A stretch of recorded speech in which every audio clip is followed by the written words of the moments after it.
3 दिनों से ध्यानाभ्यास चल रहा है। बारंबार मन को एकाग्र करने का प्रयास करते हैं, फिर भी मन एकाग्र नहीं होता है। कई लोगों को विश्वास नहीं होता होगा और मन में ऊब लगती होगी, लगता कुछ ऐसा ही है कि मन रुकेगा नहीं। रुकता उगता नहीं है, केवल कहते हैं, इसलिए अविश्वास होता होगा।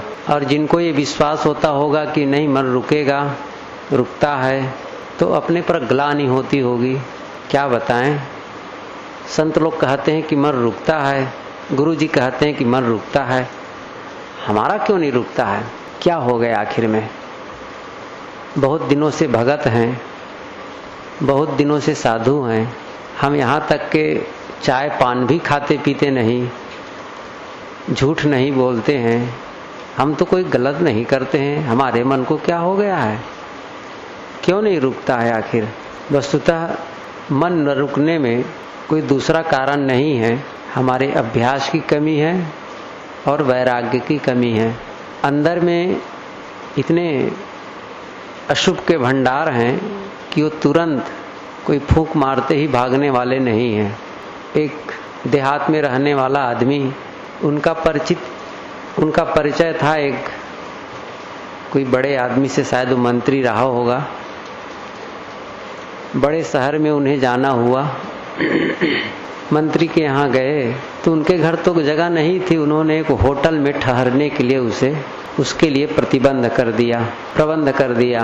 बहुत मगन, होटल की स्थित पहला अनुभव, सुंदर शैया, बिजली की जगमगाहट, एक कमरे में उनको जगह मिली, पलंग लगा हुआ, सुंदर बिस्तर। अंदर गया तो उसके मन में हुआ कि आज तो खूब सोऊंगा। घर में इतने काम धंधे होते थे कि बहुत जल्दी उठना पड़ता था, आज तो देर तक सोता रहूंगा, क्योंकि यहाँ तो न तो बैल को हटाना है, न कचरा फेंकना है, न और कुछ काम करना है, देर तक सोता रहूंगा, खूब सोऊंगा, बड़ा मगन।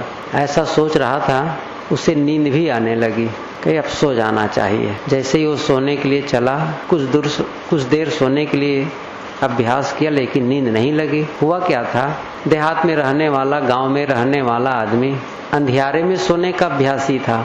तेज प्रकाश में नींद नहीं आ रही थी। अलसाया हुआ उठा और बत्ती के पास जाकर के फूंक लगाई। लालटेन को फूंक कर बुझाने वाला, दीपक को फूंक कर बुझाने वाला आदमी गया, फूंका, 1 बार 2 बार, पहले धीरे फूंका, फिर जोर से फूंका और जोर से फूंका। अरे कैसी ये बत्ती है, ये बुझती ही नहीं है। बहुत प्रयास किया, अंत में थका, बत्ती बुझी नहीं, आकर के फिर लेटा, लेकिन प्रकाश में उसको नींद नहीं आती थी। ऐसे ही करवट बदलते रह गया। बहुत देर तक सोने वाला, स्वप्न देख रहा था खूब सोऊंगा, ठीक से नींद रात भर नहीं लगी। सुबह उठा, होटल के मैनेजर के पास गया, कहा बड़े विचित्र हैं आप लोग, कैसी बत्ती लगा रखे हैं, फूंकने से बुझती ही नहीं है।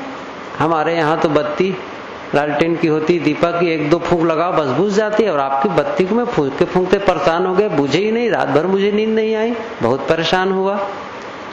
मैनेजर ने कहा ये दीपक का प्रकाश नहीं है, ये लालटेन नहीं है कि फूंक लगाते बुझ जाओ, ये विद्युत का प्रकाश है, इसके बुझाने के कुछ और ही ढंग है और ही नियम है, ये फूंक से बुझने वाले नहीं है। ये एक उदाहरण है। हमारे भीतर अशुभ का भंडार इतना है, विकारों का भंडार इतना है कि थोड़ा सा फूंक लगा दें और विकार निकल जाए, ऐसा संभव नहीं है। बहुत कुछ परिश्रम करना पड़ता है। भीतर प्रज्वलन के लिए अनाशक्ति का, अभ्यास का हमें सतत प्रयास करना होता है, तब जाकर के मन के विकार धुलते हैं। 3 दिनों तक हम अभ्यास किए, मन एकाग्र नहीं हुआ, तो स्वाभाविक है मन घबराने लगता है, सोचने लगता है, उल्टा सोचने लगता है, क्या हो गया, कैसे नहीं रुकता है। जैसे जैसे कहते हैं वैसे वैसे करता हूँ, दृष्टि योग करता हूँ, स्वर योग करता हूँ, फिर भी बार बार सोचने लग जाता है, क्या हो गया। घबराओ मत, अभ्यास करते चलो। कुआं खोदा जाता है तो शुरू में जब कुदाल मारा जाता है तो 1 पाव की मिट्टी निकलती है, विश्वास नहीं होता है कि इसमें पानी भी निकलेगा, लेकिन खोदते खोदते एक समय आता है वहां से पानी निकलने लगता है। एक एक ईंट जोड़ते जोड़ते भवन तैयार हो जाता है। जब कोई लेख लिखना शुरू करता है, कलम रखता है तो एक बिंदु पड़ता है, बिंदु बनती है और लिखते लिखते बड़ी बड़ी पोथी बन जाती है। लकड़ी को जब आरा से काटने लगते थे पहले तो एक एक सूत कटती थी, लेकिन वही काटते काटते पूरी लकड़ी, मोटी मोटी लकड़ियां कट जाती थी। अभ्यास करत करत अभ्यास ते जड़मति होत सुजान, रशरी आवत जात ते सिल पर परत निशान। अभ्यास की महती आवश्यकता है। निरंतर अभ्यास जब चलेगा तब जाकर के मन की एकाग्रता बढ़ेगी। आसक्ति निर्मूल को पुनि पुनि मनन विचार। अभी हमारे अंदर अभ्यास की कमी है और अनासक्ति की कमी है। वैराग्य का भाव नहीं है, विषयों के प्रति दोष भाव नहीं है। अभी भी विषयों में सुखाभास, संसार के प्रति रमणीय भाव, कहां से मन एकाग्र होगा। अब अभ्यास कर रहे हैं, सफलता मिलेगी, कैसे नहीं मिलेगी। शास्त्रों में इसी प्रकार के वर्णन किए गए हैं। वो अनुभवी पुरुष जो साधना करके अनुभव करते थे, लिख करके टांक गए हैं। हम सबके लिए वही एक आदर्श है। चाहे योग दर्शन पढ़ते हो, चाहे गीता पढ़ते हो या अन्य शास्त्र पढ़ें, सभी में यही दोनों की गाथा है, अभ्यास और वैराग्य की। अभ्यास करेंगे तो अभ्यास है क्या? अभ्यास है दोहराना और वैराग्य है नकारना। अभ्यास सकारात्मक साधन है और वैराग्य नकारात्मक साधन है, अस्वीकार देना। जो नहीं चाहिए उसे अस्वीकारना सीखें और जो चाहिए उसके लिए प्रयास शुरू कर दें। बस चाहे वो आप पढ़िए जैन दर्शन, वही में बात आती संवर और निर्जरा, संवर और निर्जरा, निर्जरा कर देना, ये वैराग्य है। समर ये अभ्यास है। इसलिए सदगुरु कबीर भी यही कहते हैं, पानी पचाओ आप ना, पानी मांग न पियो। अब पानी पचा रहे हैं हम लोग, लेकिन पानी मांग के भी पी रहे हैं। साहब कहते पानी मांग न पियो। बात तो वही है, शब्दों का अंतर है, लेकिन घूम करके बातें वही आती है। अभ्यास वैराग्याभ्याम तन निरोधः, योग दर्शन में कहा गया है। चित्त की वृत्तियों का निरोध किससे करोगे? वृत्ति तरंग, गुरुदेव जी ने कहा था कि जल हो लेकिन तरंग ना हो। वृत्तियों, यादगिरियां जो आती यही वृत्ति है और इसको रोकना है। कैसे रुके? अभ्यास वैराग्याभ्याम तन निरोधा। अभ्यास और वैराग्य से मार्गांतरीकरण करना है। जो मन बाहर भटक रहा है उसे एक जगह एकाग्र करना है, लौटाना है भीतर, बारंबार लौटाना है।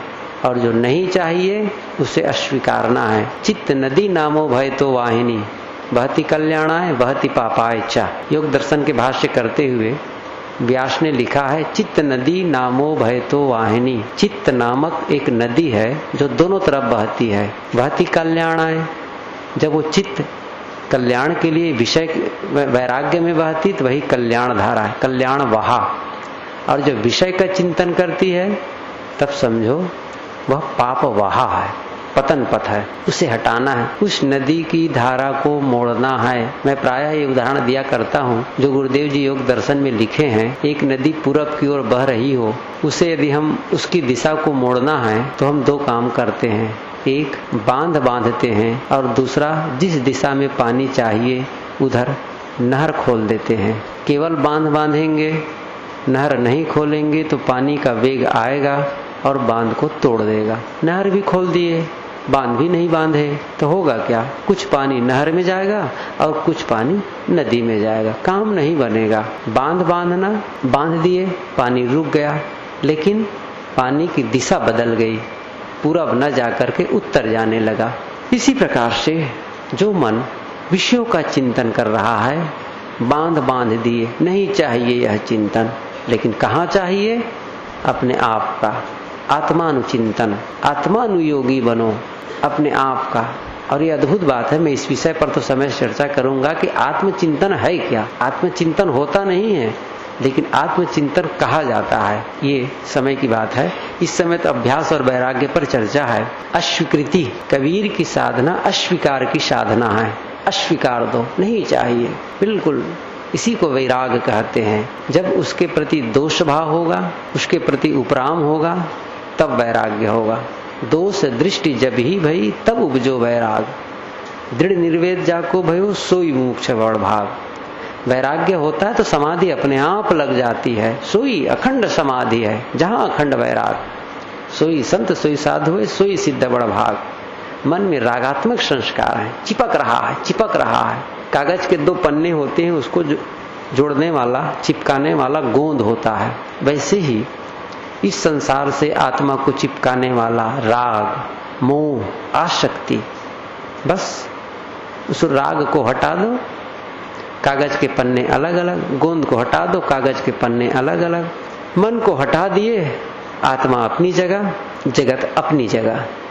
नदी के 2 तटों को जोड़ने वाला जैसा पुल होता है, उसी प्रकार आत्मा और जगत को जोड़ने वाला ये मन है, पुल है।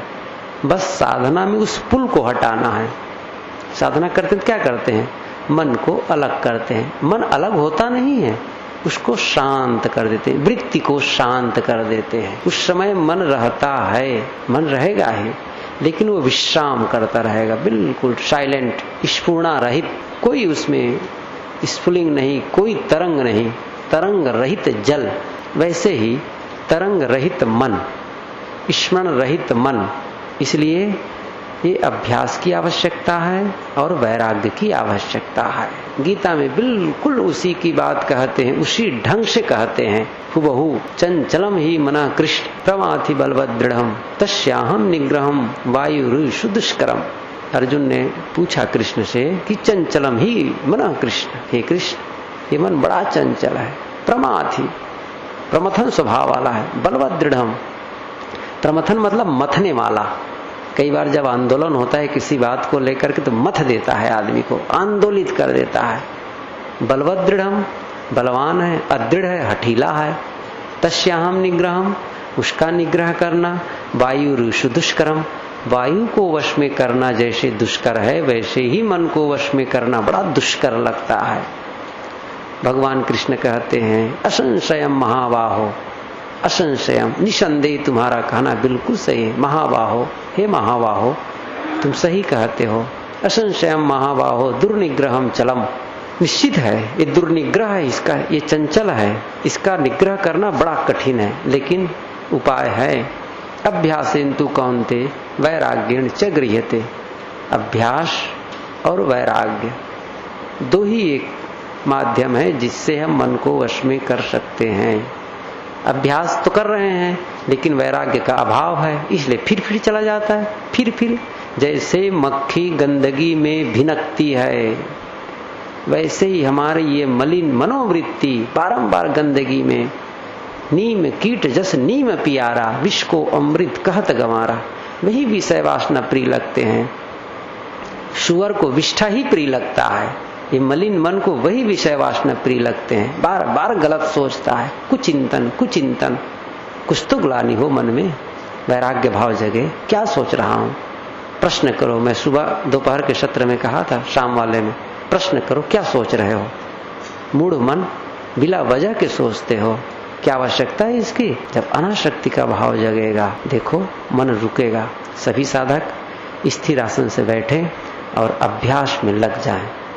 किसी एक अवलंब को लेकर के मन को एकाग्र करने का अभ्यास करें, और विषय का जो चिंतन होता है, संसार की याद आती है, उससे उपराम भाव, वैराग भाव, नहीं चाहिए मुझे संसार, बिल्कुल त्याग त्याग त्याग।